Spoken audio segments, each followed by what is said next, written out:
এবছর আমের উৎপাদন ও বাজারজাতকরণের খবর জানাতে মেহেরপুর থেকে যুক্ত হচ্ছেন সহকর্মী রাশেদুজ্জামান।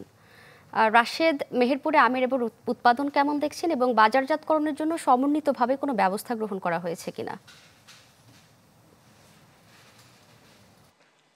রেনু, আসলে মধুমসের যে মধু ফল আম ও লিচু, এটা কিন্তু মেহেরপুরের বাজারে উঠতে শুরু করেছে। বিশেষ করে লিচু কয়েকদিন আগেই আসতে শুরু করেছে এবং আনুষ্ঠানিকভাবে যে আম সংগ্রহ অভিযান সেটি কিন্তু গতকালকে থেকে শুরু হয়েছে।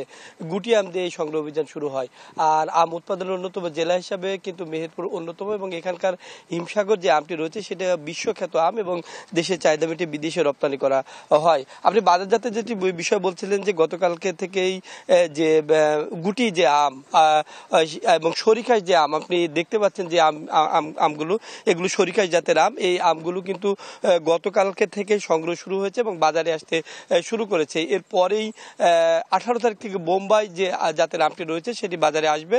তারপর 25 তারিখ থেকে যে বিশ্ববিখ্যাত আম সেই আমটি সংগ্রহ শুরু হবে। তারপর ল্যাংড়া, তারপর ফজলি। আর বাজারজাতের বিষয়ে যে লোকালি ভাবে এখন পর্যন্ত তেমন কোনো বাজার এখনো মেহেরপুরে গড়ে ওঠেনি। রাজধানী ঢাকা, বরিশাল, সিলেট সহ দেশের বিভিন্ন অঞ্চল থেকে ব্যবসায়ীরা এখানে ভিড় জমান এবং এখান থেকে আম সংগ্রহ করে তারা নিয়ে চলে যান। আবহাওয়া ছিল যার কারণে বাগানে মুকুল কম এসেছিল, কিন্তু লিচুতে পর্যাপ্ত পরিমাণে মুকুল আসলেও খরার কারণে সেই মুকুলগুলো পড়ে যায়। তার কারণে কাঙ্ক্ষিত ফলন যে কৃষকরা সেটি কিন্তু পাচ্ছে না। কারণ 40 থেকে 50% গাছে আমের মুকুল এসেছিল এবং এসেছিল আম এসেছিল।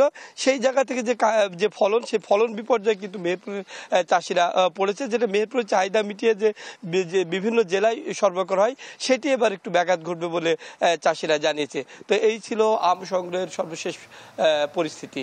রেনু। রাশেদ, আপনাকে ধন্যবাদ।